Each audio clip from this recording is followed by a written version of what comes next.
नमस्कार. तोडकं मोडकं नाट्यसंस्था नवी मुंबई सहर्ष आणि सविनय सादर करीत आहोत अशोक मानकर लिखित कथा चर्चालय. दिग्दर्शन आणि अभिवाचक मी स्वतः शिवराम रावळे. नमस्कार, मी रोशन मोरे. नमस्कार, मी सागर कदम. नमस्कार, मी डॉक्टर रुपाली कावळे. नमस्कार, मी वैष्णवी सागर. सादर करतो चर्चा लाईव्ह.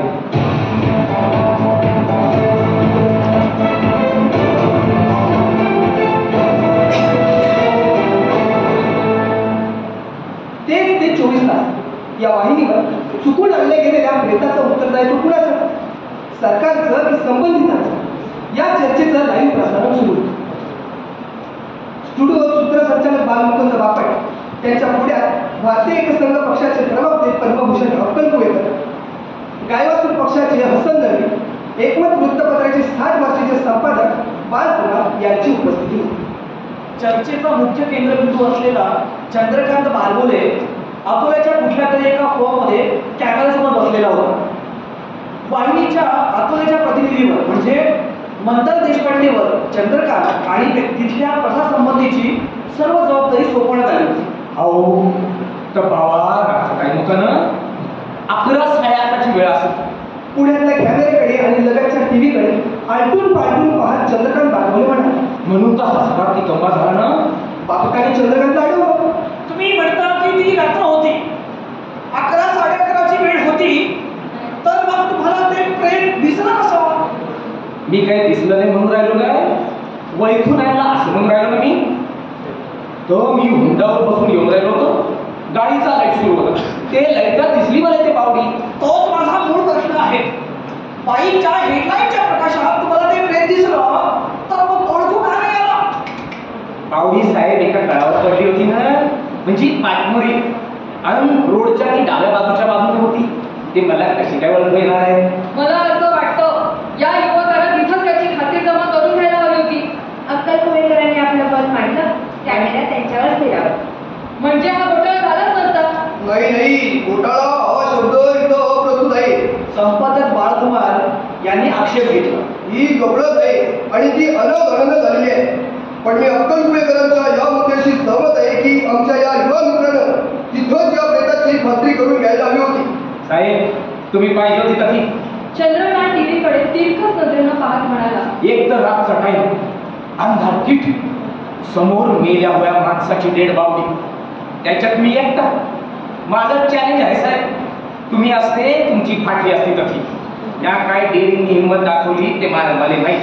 गाडी थोडी वेळ पकडते तोच पुण्यात एकाएकी प्रवासी दिसावेत आणि चालकांना आपलं कर्तव्य पार पाडावं तशागत बापटाने चर्चेला ब्रेक लावला. चुकून आणला गेलेला प्रेताचं उत्तरदायित्व कुणाचं, या विषयावरची आपली ही चर्चा अशी सुरू राहणार आहे. पण वेळ झाली आहे एका छोट्याशा ब्रेकची. पुढे जाऊ नका, पाहत राहा 23 तास. फुल्या फुल्या फुल्याचं लगावे, इंडिया को फुली फुल्ल बनावे, टिंब टिंब टिंब. असं आहे.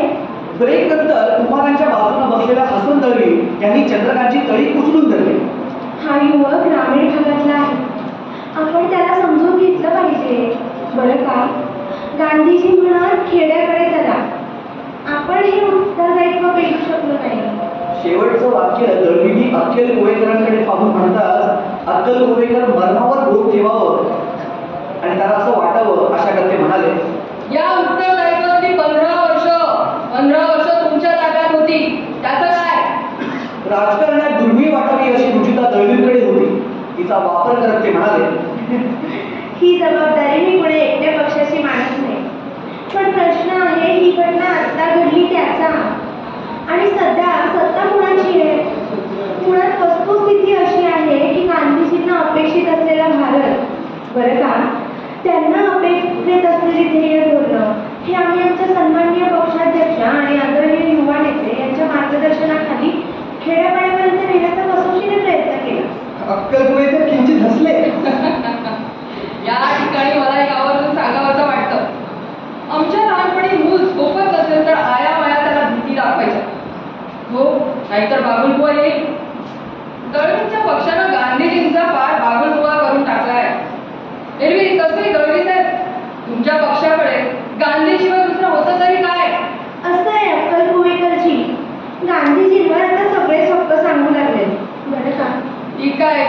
एकट्याची प्रॉपर्टी आहे का? आम्ही कुठे तसं म्हणतोय.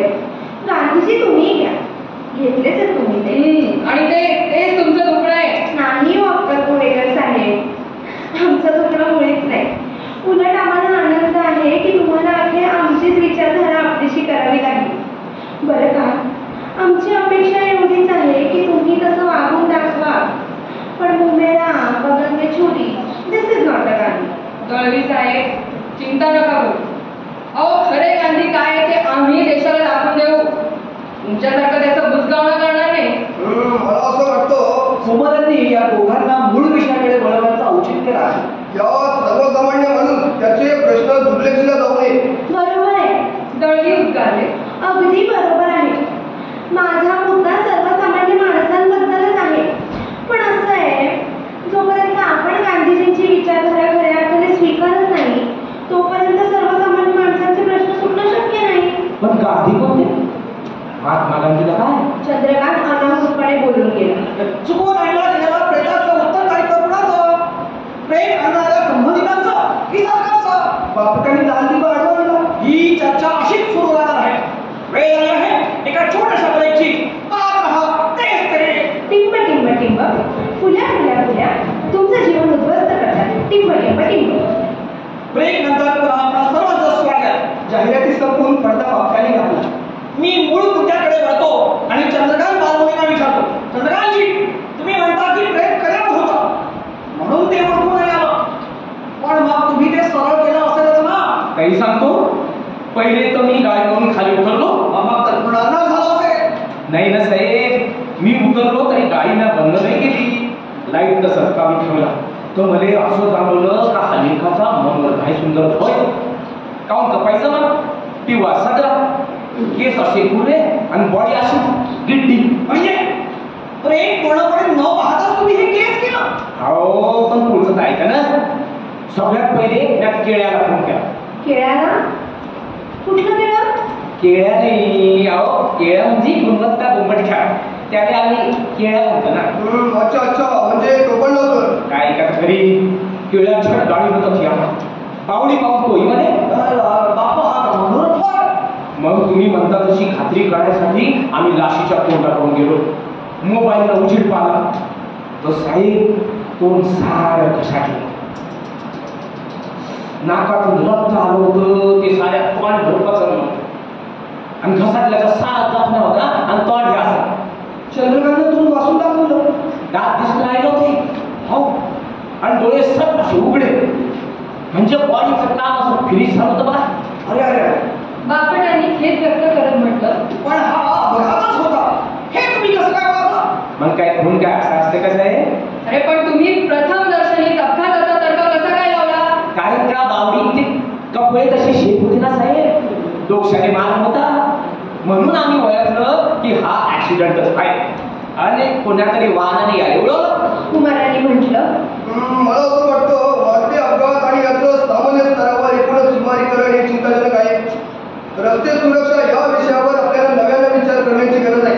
आमचे मित्र कुमार बाळ म्हणतात ते बरोबर आहे. दळवी म्हणाले, सत्तारूढ पक्षाच्या रस्ते व वाहतूक मंत्र्यांनी बरोबर 11 महिन्यांपूर्वी घोषणा केली होती.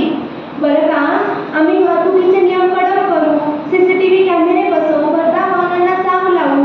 पण झालं असं की सच्चे दिन आलेच नाही. खरा प्रश्न तो नाहीच आहे दळवी साहेब. चहाचा घोट घेणाऱ्या आपल्या पोहेकरांनी कप खाली ठेवलं. हा प्रश्न आहे, बुरे दिन किसने आए थे. आणि मला म्हणायचंय, सध्या जे अपघातांचं प्रमाण वाढलंय ते मुख्यतः रस्त्यांवरील खड्ड्यांमुळे. आणि हे खड्डे कुणाच्या काळातले? यावर दळवींना बोलू न देता कुमार बोलले, हे काही अंशी बरोबर असलं तरी केवळ खड्ड्यानेच अपघात होतात असं नाही. समाजाच्या प्रगतीचा वेग वाढू लागला की त्याचे पडसाद सर्वत्र उमटत असतात. यातून जनमानसावर एक प्रकारची कैफ आणि धुंदी चढते. वाहनं बेदरकार चालवणं हे याचंच प्रत्यंतर आहे. दुसरीकडे खासगी वाहनांच्या चालकांची जागरण, मद्यपीत चालक. आता काय याला पण आम्हीच जबाबदार आहोत. दळवींनी कुमाराचा पदर पकडला. असं आहे अक्कल पुणेकर साहेब, या क्षेत्रात बरंच काम बाकी आहे आणि तुम्ही एक मिनिट तुम्ही तुमचं अपयश अक्कल पुणेकर, अहो 1 मिनिट मला बोलू द्या. अपयश ठाकण्यासाठी तुम्ही ऐका हो अक्कल पुणेकर, माझं बोलणं तर होऊ द्या. कुमारांना बोलण्याची जागा मिळाली. माझ्या मते ही जबाबदारी उभय पक्ष आहे.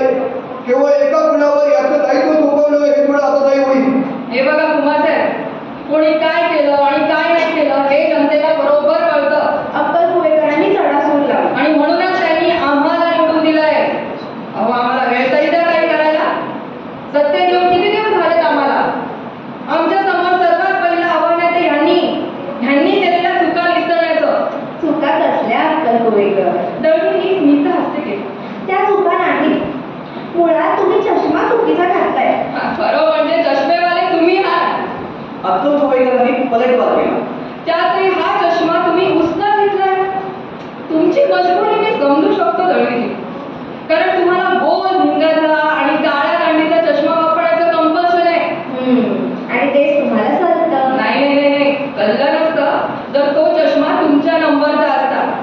पण झालं असं की त्यांचा नंबर वेगळा आणि तुमचा नंबर नंबरीपणा असा की नंबर थोडा मागे पुढे असू शकतो अक्कलकुवेकर, पण आमचा चष्मा सेक्युलर आहे, तुमच्यासारखा कम्युनल नाही. मला वाटतं दळवीने आतापर्यंत कदाचित त्याची जाणीव झाली असेल की या देशात आता नवा चष्मा उदयाला आला आहे.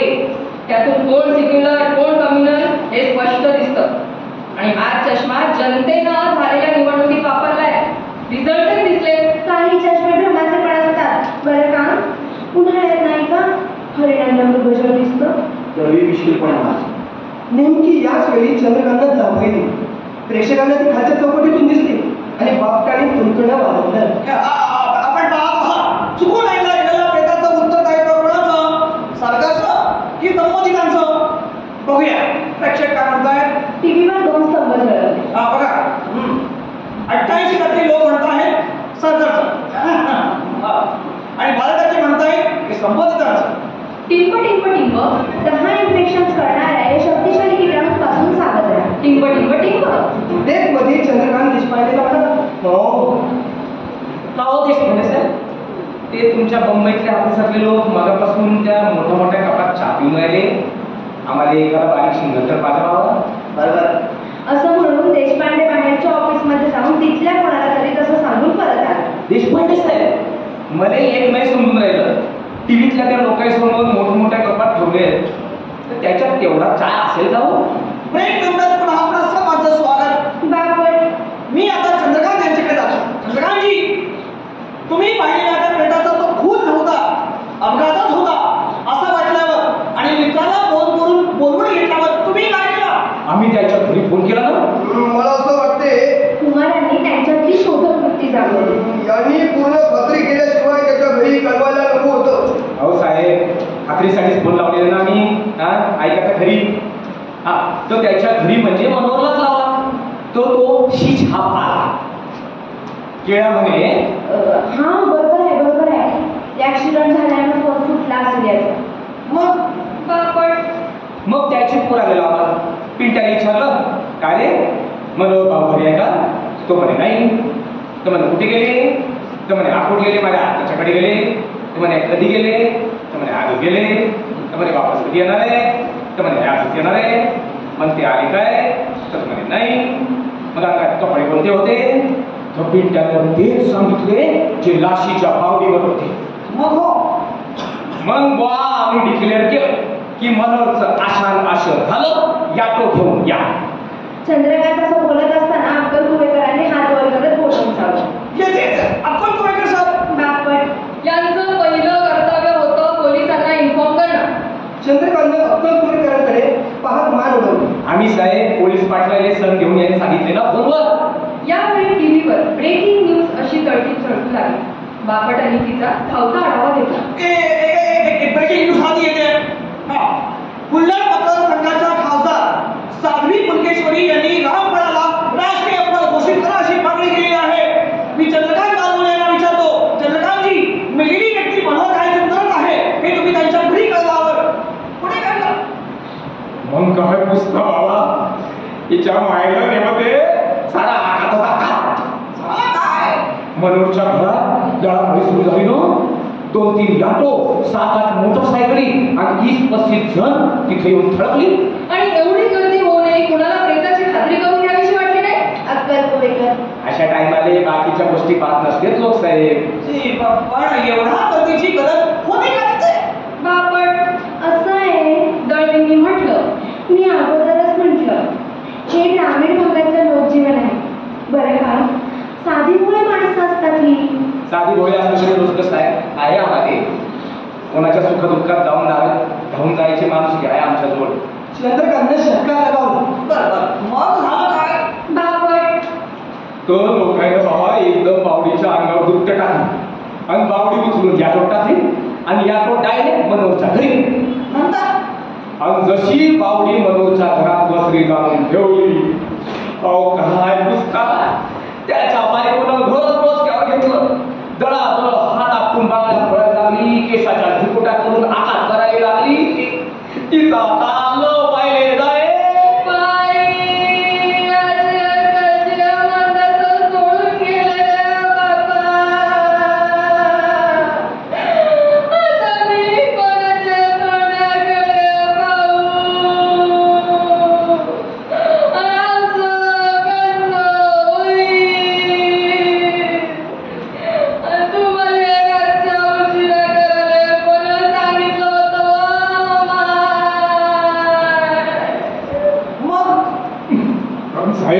चंद्रकांतला आलेला हसू त्यानं दाबून धरलं.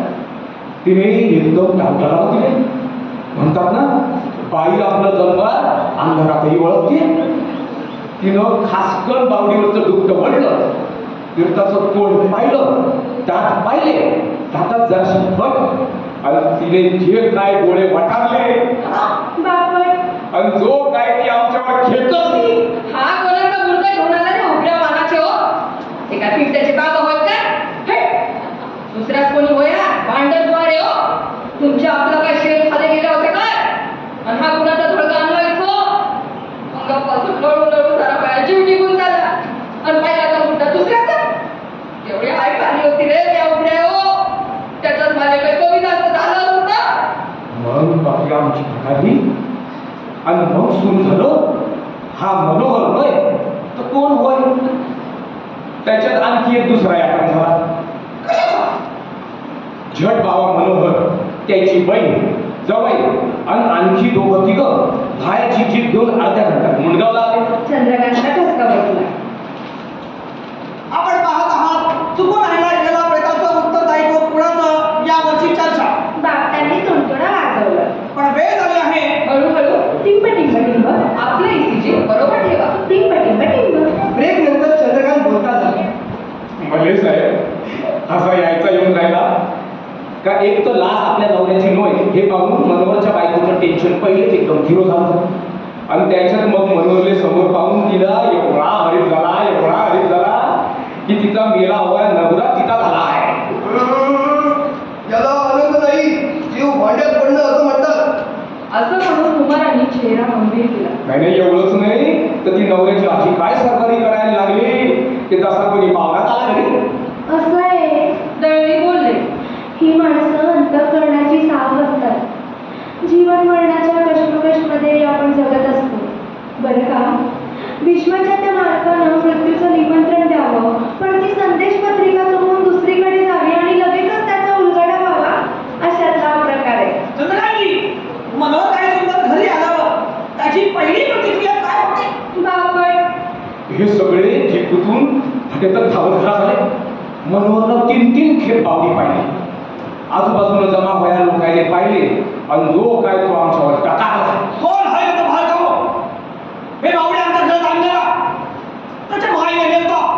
पुढे काय झालं याचे दैवी अक्कलकुवेकर कुमार यांना ही उत्सुकता होती. बापटाने पुढचं विचारल्यावर चंद्रकांत म्हणाला, सगळ्यात पहिला प्रश्न आला का या लाशीचं काय करावं. कारण का पोलीस पाटलानं तद्रोप काय पोलिसांनी कळवलं नव्हतं. मग आता पोलिसांनी कळवावं की बावडी होती का तेच टाकून द्यावं. आम्ही तर लय भेटलो होतो साहेब. पण मनोहरच्या घरचे त्याहून भेटले होते कारण का बावडी त्यांच्याच घरात होती ना.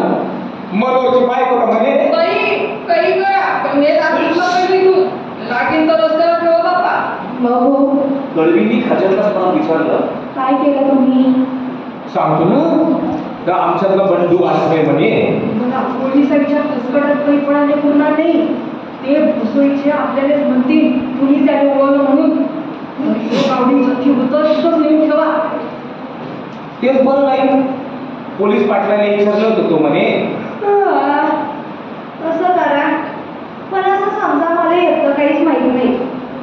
मग बाबू बोलवला की आपण बाल्याने याटो घेऊन तर बाला सायचा म्हणे मंगा ए बावडी म्या मनोहरची होय म्हणून फुकटात आणली रे बा.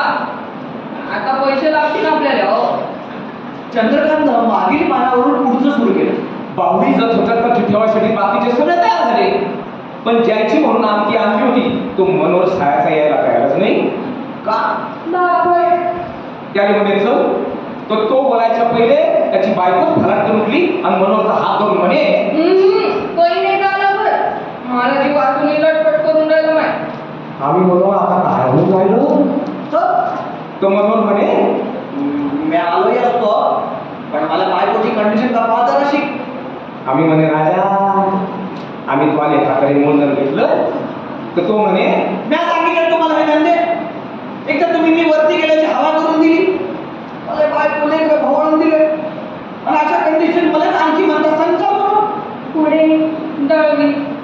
तो म्हणे लागेल तर मी या पैसे देतो. मग निघालो बा आम्ही. निघालो तर आणखी एक झंझट समोर. कशाची? बापड. आमच्या गावात पार्टीशन व्हायचं. कशाचं? कायचं म्हणजे राजकारणाचं. ते काय ना मुंडगावात 2 ग्रुप आहे.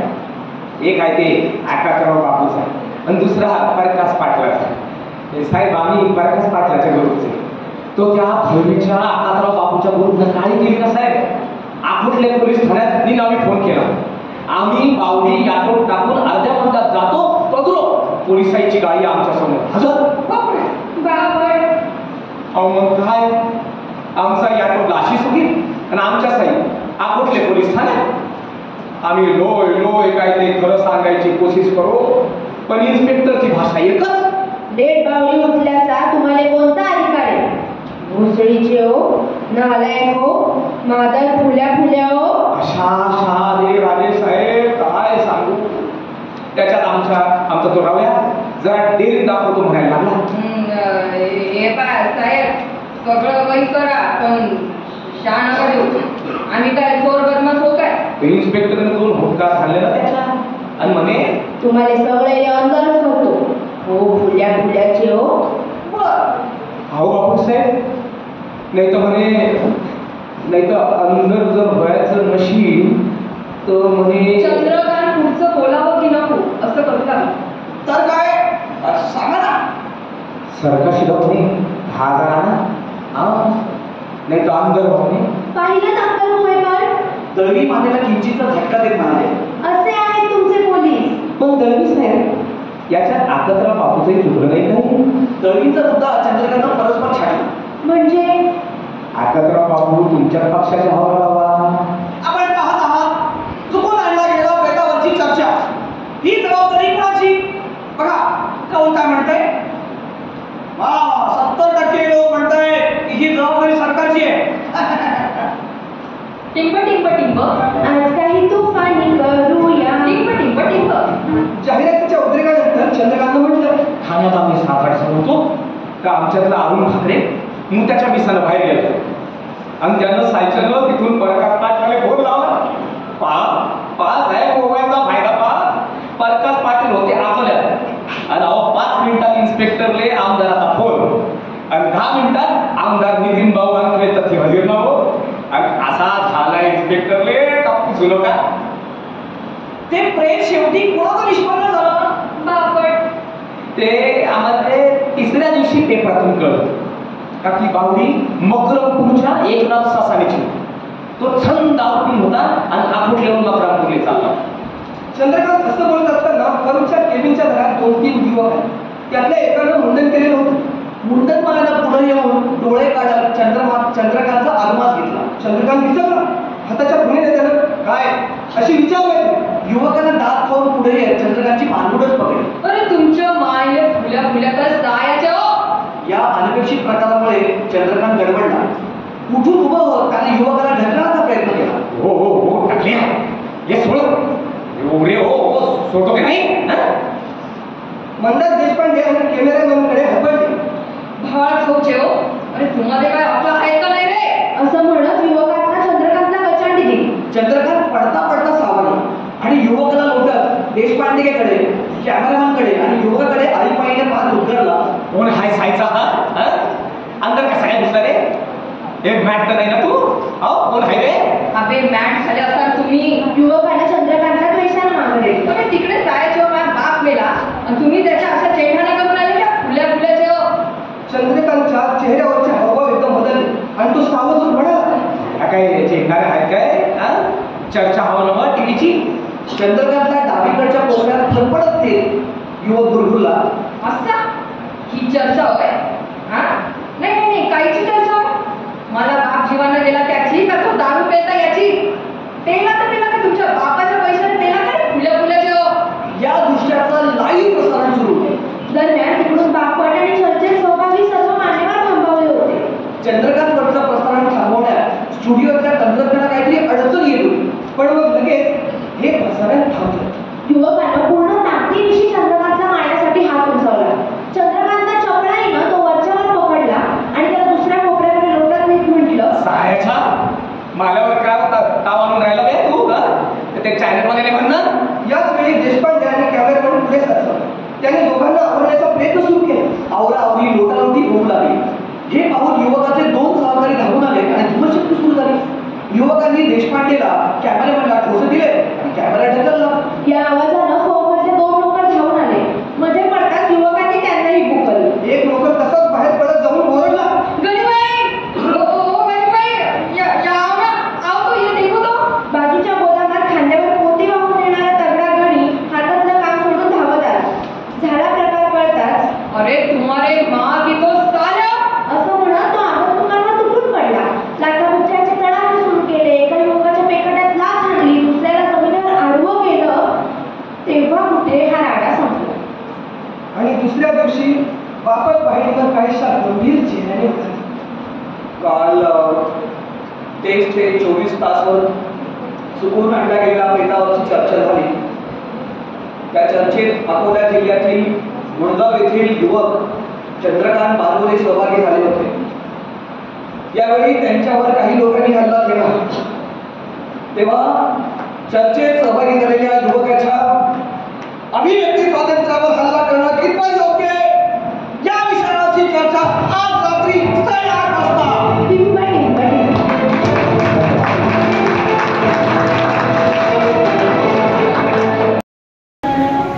जेव्हा माझे बाबा किंवा आजोबा न्यूज चॅनल पाहत असतात तेव्हा मी मागून बघत असते. तेव्हा असेच काहीतरी द्यायचे भांडण सुरू असतात, तर मग मजा येते बघायला. पण मग ती भांडण आता अशी बघितली ते भारी वाटतं. आणि एखाद्या ग्रामीण भागातल्या मनुष्याला एका न्यूज चॅनलच्या त्या सेटअपमध्ये आणून त्याच्यासोबत चर्चा करताना लोक राजकीय पक्षाचे म्हणजे असे टोमणे मारत असतात. आणि त्या जो ग्रामीण भागातला जो माणूस आहे तो त्याचे म्हणजे जे भाव असतात तो तिथे सांगत असतो. आणि मुळात त्याला म्हणजे हे नवीन असतं तेव्हा त्याचे एक्सप्रेशन वगैरे हे कसे असू शकतात आणि एका गंभीर विषयावर चर्चा करत होती. तर मग ते प्रेम नेमकं कोणाचं आणि ते कोणाचं होतं आणि ते चुकीचं निघलं तेव्हा मात्र खूप हसू आलं होतं की हाच काहीतरी होऊ शकतं. आणि शेवटी हे समजलं की लास्टला ते जेव्हा त्या स्टुडिओमध्ये थोडी भांडण झाली तरी न्यूजवाल्यांचं चालू होतं की नाही ह्या भांडणीवर तुमचं काय म्हणणं आहे हे आपण संध्याकाळी 9 वाजता बघूया. म्हणजे नाही न्यूज चॅनलवाले त्यांचं चालू असतं नवीन नवीन माहिती गोळा करायचं ते.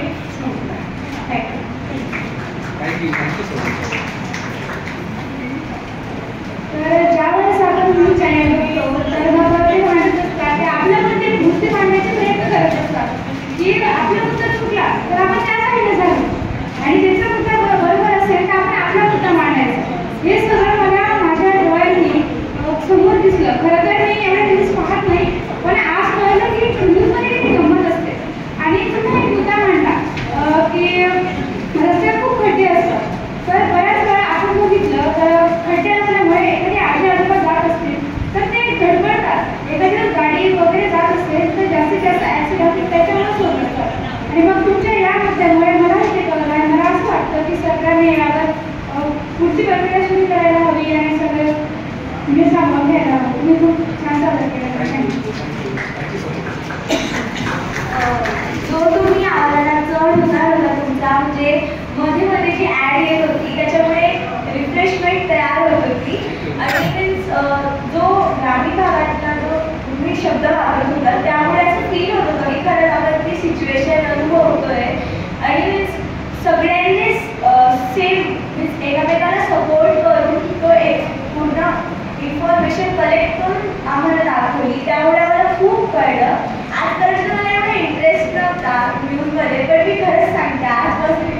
बघेल.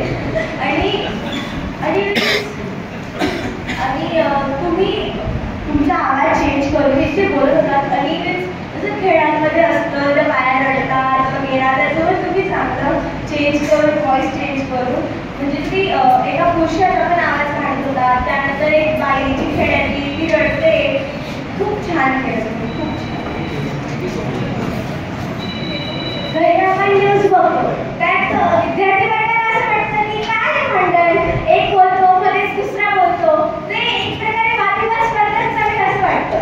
परंतु तुम्ही जेव्हा जे सादरीकरण केलं तेव्हा मला हे कळलं की त्यात वादविवाद स्पर्धेत ठीक आहे, परंतु त्यातून सुद्धा आपल्याला काहीतरी माहिती मिळू शकते. त्यात बरीचशी माहिती एक हा पॉईंट म्हणतो तर दुसरा पॉईंट म्हणतो, म्हणजे दोघे एकमेकांच्या बाजूने बोलत असतात आणि तो त्याच्या स्वतःच्या बाजूने बरोबर असतो आणि ते त्याचं मत व्यक्त करत असतो तो.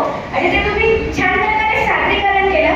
मला तर पहिली ती ॲडव्हर्टाईज होती टिंब टिंब टिंब टिंब टिंब टिंब. मला काही कळतच नव्हतं नेमकं काय. नंतर मी लक्ष केंद्रित केलं तेव्हा ते कळालं की तुम्ही एक न्यूज सारखं लाईव्ह चर्चा ती न्यूज तुम्ही सादर करताय म्हणजे ती ॲडव्हर्टाईज लागते. खूप छान होतं तुमचं सादरीकरण.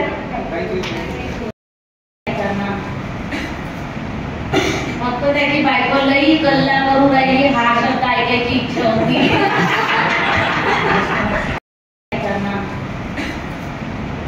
मग तो त्याची बायको लई कल्ला